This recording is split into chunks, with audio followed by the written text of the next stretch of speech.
Welcome guys, in this video I'll be teaching you the Piro FF, also known as Noika FF. This strategy is especially for the Spanish Civ. As you know, Piro is a famous guy who does this build all the time, and his timing is really insane with this build, and it also can work versus top players, and he has beaten a lot of top players like this. And this build, if it gets unscouted, it can be really dangerous and like just simply a free win for you. So at the starting, you just gather villagers and put it on food.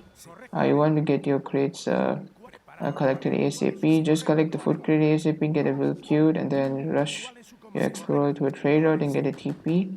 Since in D you get fixed crates, you just gather 200 wood and then get a trading post in H1.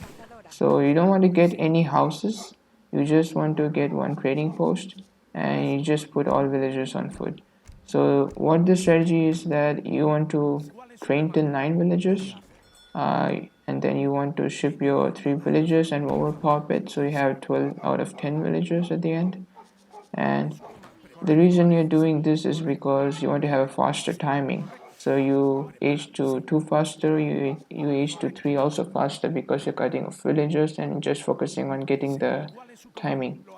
So you just put one villagers on your herd, keep herding, and then you just focus on getting 800 foot in each one. Other than that, you want to use your explorer and your warlock to scout the map. Try to get any gold treasures or food treasures. Like if you get food treasures early, it's really helpful because you can age faster. And even gold treasure is really good because you don't want to mine any gold for Fortress Age. As you know, this strategy is mainly for getting into the Fortress Age and then playing it from there. So I would say prioritize treasures like gold, food, and then wood. While even getting food is good. So yeah, just try to get gold treasures if there is any, and try to save your explorer. Don't try to take so much risk taking big treasures.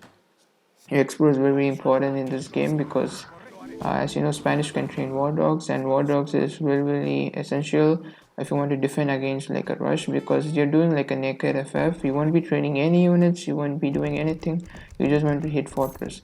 So to H2 you want to age up with the 200 coin and 1 outpost politician, the same you do for the standard Spanish FF.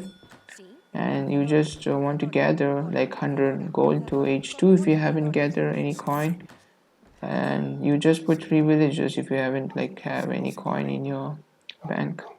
So that's what I'm doing here. I don't have much coin. I put some 3 villagers until I get 100 coin, and you can get like 200 coin from the age up, so that's a total of 300 coin, and you'll be sending like 700 coin in H2. So I'll talk about the card order. So first is 3 villagers, then you do 700 gold, and then you send 700 wood, and then you send shipments from H3, 12 pikes to falconets. So this is like the most standard shipment for this build.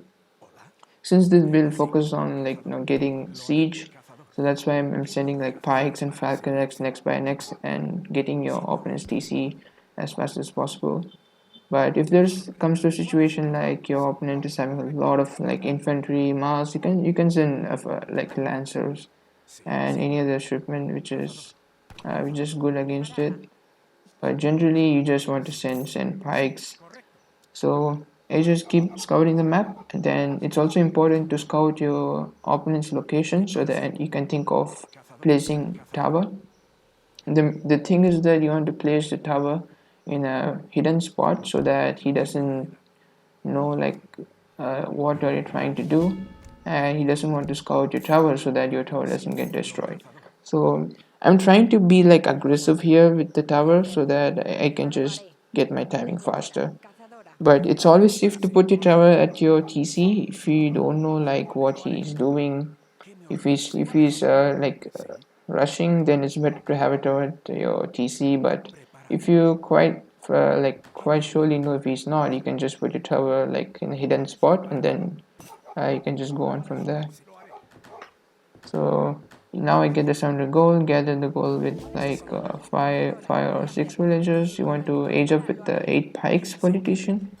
As I said, it's all about the siege you get from the pike. So it's all about getting your opponent's TC down, which like canceling his age up, like sieging anything like houses, military building, and you just win from there.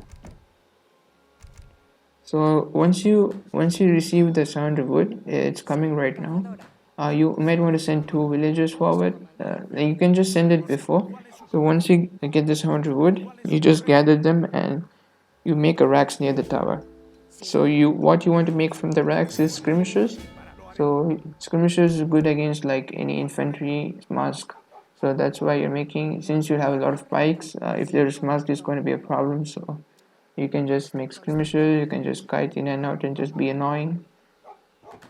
And then you just spend rest of the wood from the 700 wood, like 500 wooden houses, because you don't have much population now. You haven't built any houses from age 1 or age 2. So you just keep building houses and spend all your wooden houses. And just split like some villages on gold, like 5 villagers, 6 villagers on gold, and rest of the villagers on food.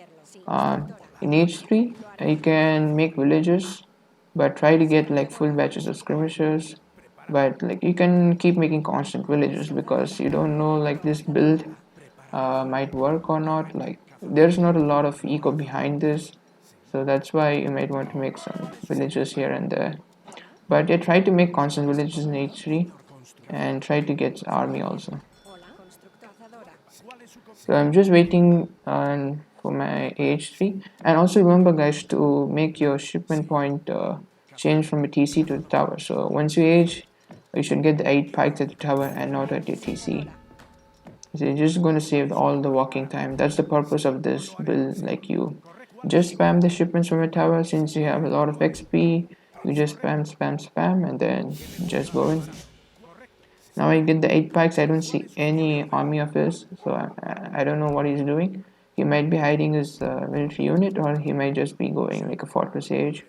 So I just try to go and see what's happening and try to see if he's going for a FF build here. And you send 8 pikes, 12 falconers, all the siege unit in H3, and keep making skirmishers.